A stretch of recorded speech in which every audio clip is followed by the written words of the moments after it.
Kapai, thank you. Thank you, and thank you, Dr. Pearce. Manuka Research. Yeah, I'm quite keen to get a report on the Manuka Research Partnership Limited, which we own 14% on. I have asked a couple of times, but sort of fallen off the side of the table. I got more information from the Wairau Tech Day than I've got out of our team so far, but I'm really interested in this subject, and I think the rest of the council could be as well. They're actually meeting up there today, so maybe how full's the E&S agenda? I'm not sure. I'd have to check on that, but we When could squeeze you them meet in. with Mr. Adey, could you put Yeah, put I could. Because they'll have a report there to pretty much It ready is to go. in, I looked it up in the company's office, and Campbell is our director. So Okay. I guess that's since the days that when he was in that department more. Right. So it's something that I think we should pick up and drive. Yes. So I just want to talk about that. I Local went services. Sorry, yes, I went to see the fertiliser boys down the road to get some dollars for our park, and they raised that they have a company called Analytical Research Laboratories, which I used to use, and that we don't use it. And one of the things that old Bruce Wills and Jamie Thompson said, we're keen to help, but we're really keen for you guys to use us. You send your stuff off somewhere else. So I thought it's something that Councillor Dick raised too, using local people, especially when we go in with one hand and try and drag some dollars out of them. It's quite good to ensure that we use them. And the third, Analytical Research Services. Laboratories Limited, they own it 100%. Yeah. ARL, yeah. So if that could just, if we could just take that up with our At least our understand why we don't. team. Yeah, I understand why we don't. Just thirdly, on the Anzac Days, Councillor Barker and myself attended the one in Hastings and the one in Havelock. They were both, I think the one in Hastings was the best one I've attended. A lot due to the choir that Elon von Dadelson and her team did, Eileen, whatever. They were fantastic. They were absolutely fantastic. And so the Anzac Day was a tremendous, and one of the councillors from Hastings spoke, and he was an ex-soldier. So, and it was a very good speech. So both, but especially the Hastings one was pretty good. Mr. Chairman, yes, Councillor Piper and I attended the Napier one, but really it took the usual form of service. It was very good. But the outstanding speaker was Kanahana Dawes. We have had a history of having young people speak at these services, and I think over all the years, not only was she the outstanding speaker of the day, she probably has been the outstanding speaker of the years that they've had young people speaking, and very insightful in her interpretation of citizenship, and on establishing the historical importance of Gallipoli at not only the Anzac bonding, but the bonding of Māori and Pākehā fighting alongside for the one cause for probably the first time in history. So it was an outstanding speech, and I think that young woman should be watched as a future leader. And the wars continue today. Quickly say that Roger Marker went to Rarotonga to honour those cookies that went to the Second World War, and Choki went to Whangarei with the Vietnam vets. So in Wairau, and this only happens in Wairau, we had a local local machinist got the old gun going again and got the firing mechanism working, and actually handmade 3 shells to use, and they let them go at Kaiuku out at the Mahia Peninsula for the dawn service. But it was a bit, because the third one, the wadding, shot over the bank and fully aflame and went down the cliff by Kaiuku, and the mayor was telling me he was sitting there like this, please don't let me see flames coming back up the hill. Yeah, only in Wairau. But they got away with it. But the reason I wanted to bring it up is now there's a war over the gun. So the guy that's fixed it has the local cadet unit chasing it, and my understanding is he's actually now making real shells with live shells to protect himself with, in case someone comes around and pinch it during the night. So. But on a serious note, 5 years I've been part of that service at the Memorial Hall, and this year it was standing room only. The young college rugby team came into the haka and spoke about their experiences, and Passchendaele last year when they did a rugby tour over there. It'd be one of the most moving and real, if you like, services that I've attended on behalf of council. So it was a great privilege, and it was a great day. So there you go. Okay, that's mine items. Yes, we are. So we're going to go back to very quickly to the body of the paper, which is item 16, and welcome, Matt, and thank you for your patience. We had a paper here which had some commentary from you, and there was just some questions to you directly before we deal with passing the final report. So Councillor Scott had some questions to kick off with. Timing. Thank you, Mr. Lawson, for making yourself available for this. A certain amount of the money, and I can't put my finger on the actual page on Cityscape, which is in here somewhere. 22, 23. Oh, it's in the attachment, that's where it is. Yeah, sorry. Just before this starts, have you got any comments you want to make about your the summary of events, and just perhaps could give us some flavour? With your microphone, thanks. With the microphone on, it's a tale of woe, basically. I think that there was some fairly sharp practices engaged, and ultimately I'm sceptical as to whether or not any reinstatement work will ever be undertaken, and hence why we were fighting so hard to make sure that it was, if there was an obligation to reinstate, that it was tied to the work actually being done.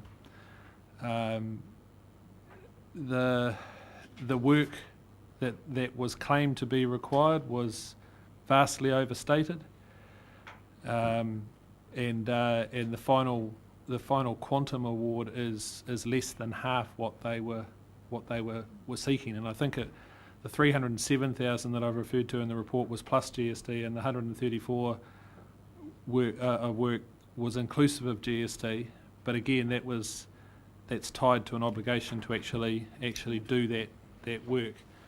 So when I say it's a tale of woe, I mean that. It probably could have been avoided, as is laid out in my report, when the lease was initially being put in place. And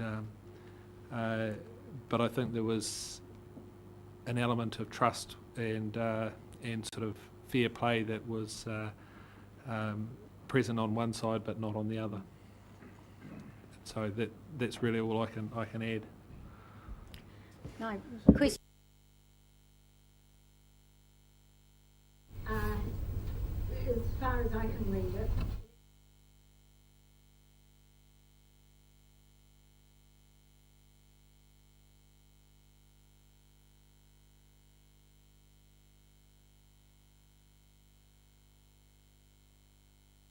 it's almost a pyrrhic victory. It almost cannot be done. So how long have they got to satisfactorily do that to make it done? Well, technically, it would be within 6 years. There's no time limit put on it by the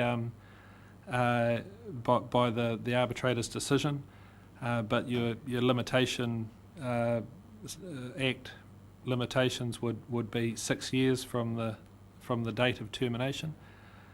So that means we've got to leave it sitting as a contingent liability in the meantime. Is there something we can do to hasten that? Well, you could pay it, but I wouldn't. I wouldn't be suggesting that. I think it is a contingent liability, but it's a contingent liability. I would say from 2011 through to 2017, rather than from today through to, because that's when the obligation arose effectively to reinstate. You could certainly run that argument. As I say, I think that the reinstatement work that is required is it's to take what is currently a leasable building and a building that is actually leased to a yoga school and various business offices, and taking it and turning it back into a rabbit warren type. That level of the building is actually leased? It's currently leased. Because we were told the opposite. No, it's currently leased to, well, at the time of the arbitration, I haven't been up there since then, but it was leased to the yoga school and to an accountancy financial advisor. So the majority of it is leased, and certainly the bit where the reinstatement work would be required was leased out at the time of the arbitration. Question of back to its original state, even if they returned it to the plan that was there, if they were doing a new build on that plan, would that not be against the terms of reinstatement? It seems to me they almost have to use second-hand equipment, gear. Oh, I see what you mean. The reinstatement basically is to the same floor layout. It's if you wanted to return it to the same state, then you'd have to find threadbare carpet and that's. I don't think that would be. There wouldn't be any point in doing that. But the carpeting was a very minor part of the ultimate quantum in the vicinity of a few $100s, because it was all carpet tiles, and so it's not a question of recarpeting. It's just where a wall is moved, they put a new carpet tile in, and that was one of the claims that they had knocked out, that to recarpet the entire floor was knocked out because the arbitrator said, well, you're trying to return it to a lesser to a state. Yeah, it's in a better state now than what it was prior to the lease commencing. Similarly, the painting, it was all repainted as part of the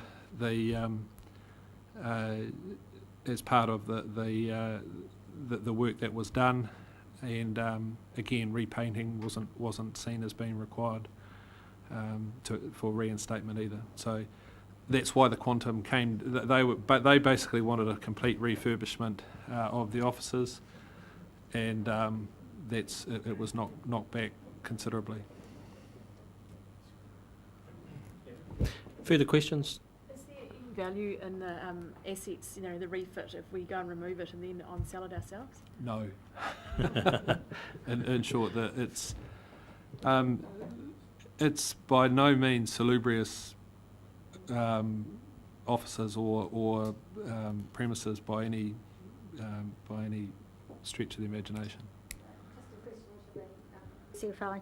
Oh, I'm sorry, the Manager of Corporate Services. It would appear to me the sensible thing is we've got a certain amount that we need to settle now, but the rest of it should be a contingency fund on our books until 2017, because it is almost impossible to achieve a reinstatement back to what it was.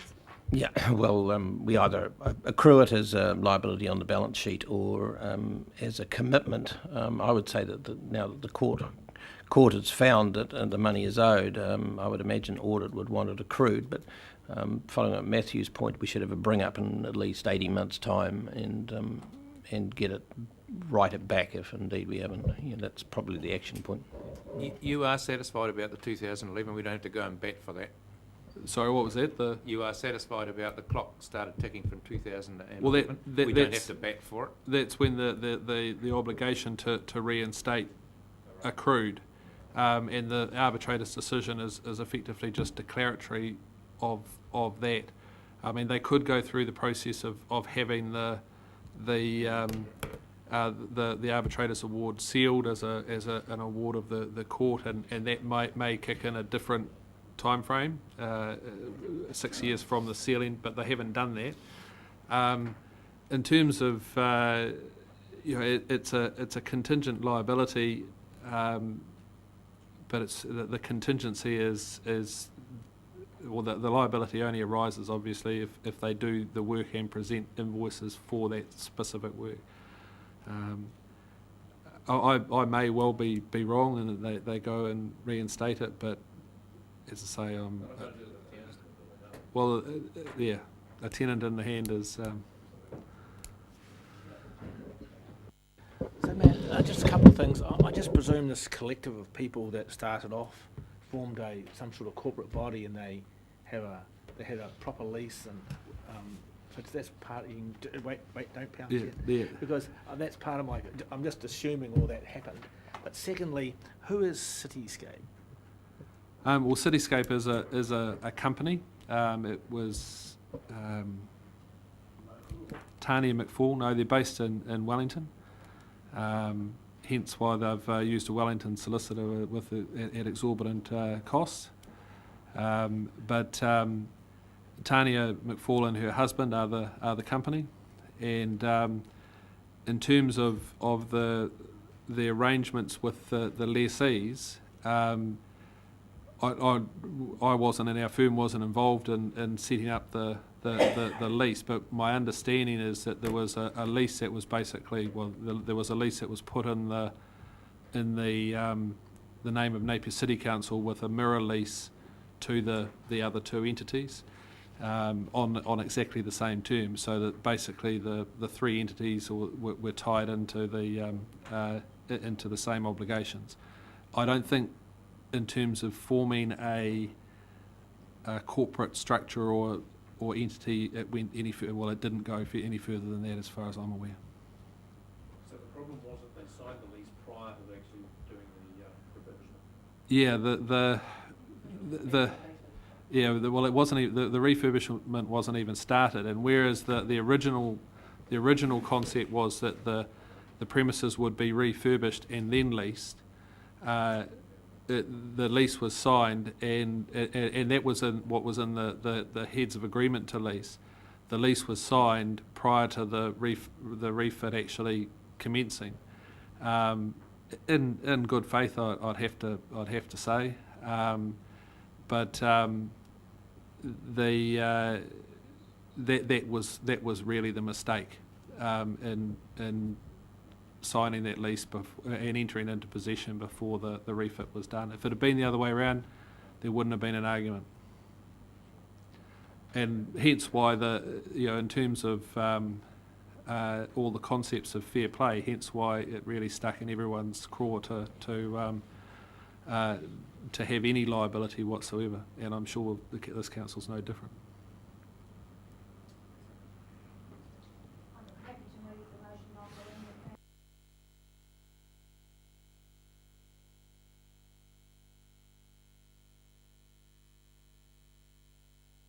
Plan suddenly gets a toss over a matter of this. However, this has been a thorn in the flesh for a very long time. It's no good going back now and apportioning blame for what happened in 2004.